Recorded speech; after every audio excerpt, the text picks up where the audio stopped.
Welcome to our new story. Chapter 2, The Oblong Box. Author, Charles Pendelton. After breakfast had been served, Jan found herself washing dishes that had been left in the sink the night before. The time read 9:06 on the dark brown and orange kitchen wall clock that had no numbers. The top half had flowers and the bottom half was brown. Bobby thought it was stupid. It wasn't a clock because it didn't have numbers, and it couldn't tell time because no one could read it. So what the hell was it? Soon little Bobby went outside in the confines of the backyard to rummage around and explore the grounds for anything that could occupy his time. Strange as it seemed, he found himself looking up at an oblong wooden box that had no purpose being there. As he gazed at it, he was consumed, almost like something within it was summoning him to enter.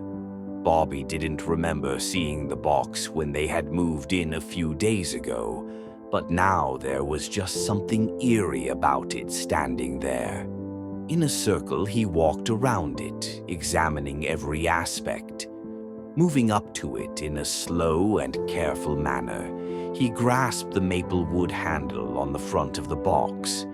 For a brief moment, he contemplated the urgency of having to step inside before closing his eyes and pulling it forward. As he did, the creaky door began to open.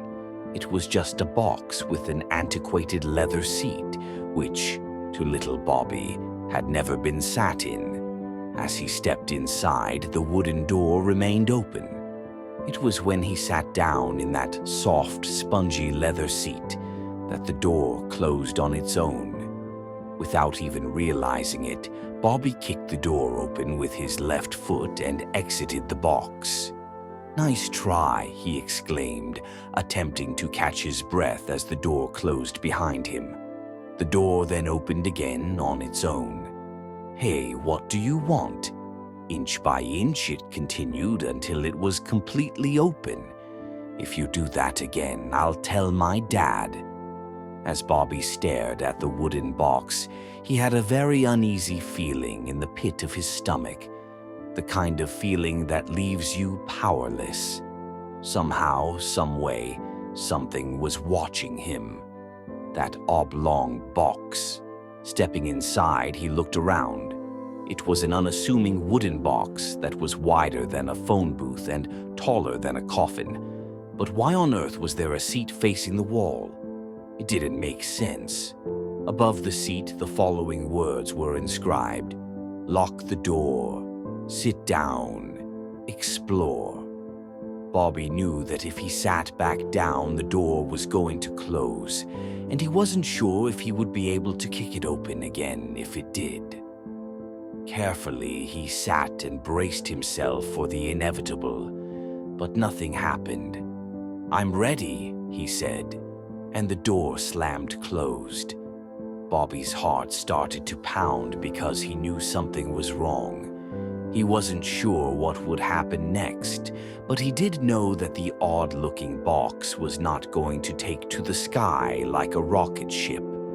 Maybe if it had been resting atop a giant motorized machine, he would have been reluctant to enter.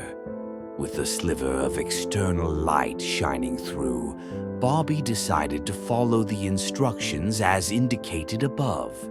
He yanked the iron slide bolt that was within arm's reach through the rusty channel, then pulled the hinge down, where it locked into place, sealing the box like a time capsule.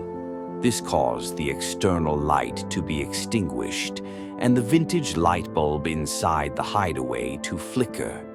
How did I not see a bulb up there before?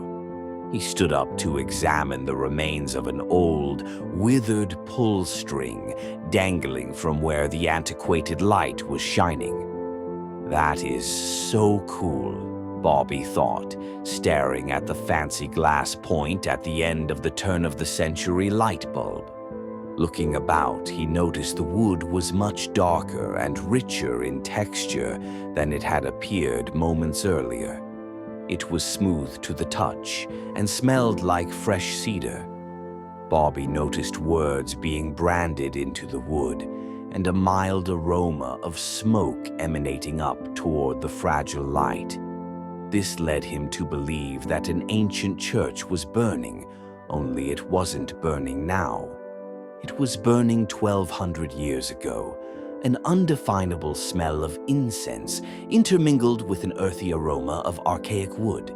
He immediately took a step back.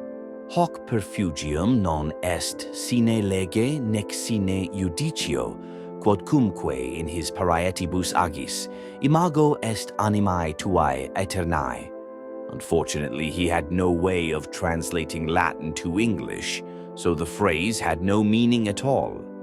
There was the sound of a stagecoach rumbling by, and then shots rang out from the Civil War. As little Bobby pressed his ear against the wall, he could have sworn he heard slaves being brought into the New World. There was whipping and crying, screaming and laughing. There was pleasure in the agony of others as the rebels yelled and hollered for order, while the terrified African slaves moved forward in their heavy chains. To read the full story, click on the link in our description below or message us. Subscribe to the channel and stay with us.